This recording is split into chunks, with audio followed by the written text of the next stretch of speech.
Kami sampaikan kembali informasi pilihan pagi ini. Harga daging ayam masih mahal, namun peternak ayam malah merugi.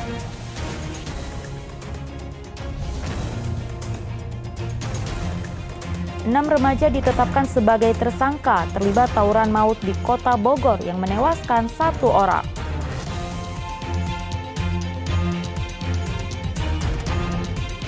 Terlepas dari kandang, seekor babi hutan di Kabupaten Bandung kabur dan sempat melukai warga.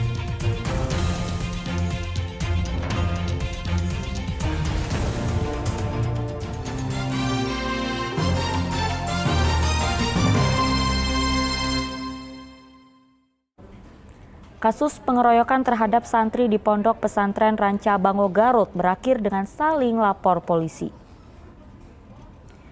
Pihak korban maupun pihak pesantren akhirnya melayangkan laporan kepada pihak polisi atas kasus penganiayaan yang dilakukan belasan santri terhadap korban AH yang juga santri di Pondok Pesantren Ranca Bango.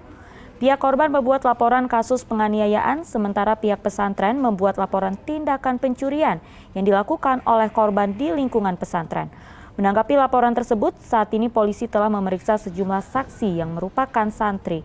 Kasus ini masih terus bergulir didampingi oleh Komisi Perlindungan Anak Indonesia Daerah KPAID Tasikmalaya.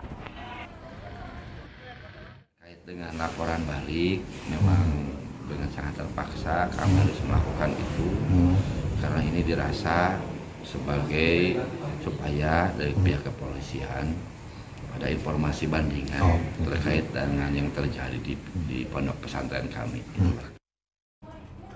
Ya, sementara itu polisi tangkap belasan remaja dari 2 kelompok yang terlibat tawuran maut di Kota Bogor. 6 remaja diantaranya ditetapkan sebagai tersangka. 18 remaja yang terlibat tawuran maut di Jalan Roda Kota Bogor ditangkap polisi. 6 remaja diantaranya ditetapkan sebagai tersangka.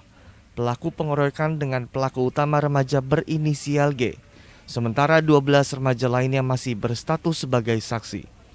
Selain itu polisi turut menyita barang bukti 2 bilah celurit, sebilah badik serta telepon genggam.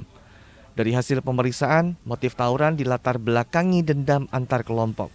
Kedua kelompok membuat janji melalui media sosial untuk menentukan titik lokasi tawuran.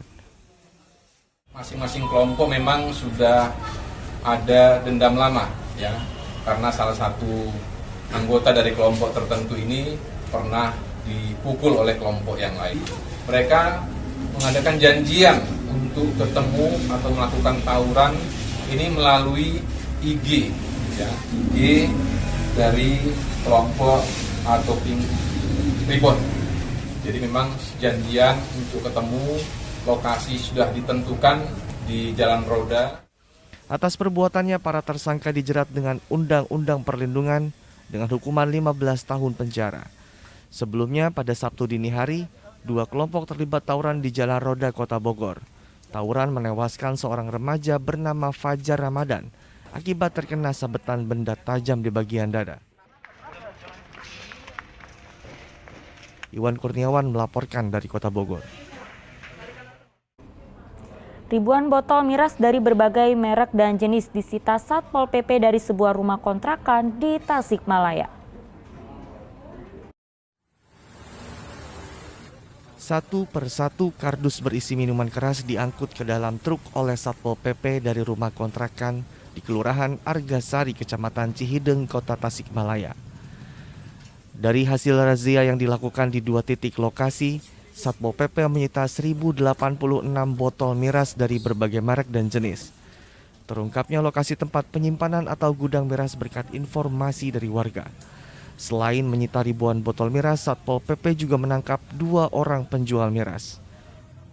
Penjual sendiri kita baru ada 2 orang karena memang di 2 titik yang hari ini kita amankan.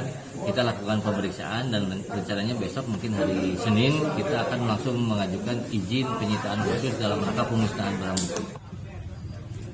Budi juga menjelaskan, ribuan miras yang disita jika diuangkan nilainya bisa mencapai ratusan juta rupiah. Eko Setiabudi melaporkan dari Kota Tasikmalaya. Lahan kosong bekas rumah milik Undang yang dirobohkan rentenir di Garut sudah terpasang garis polisi.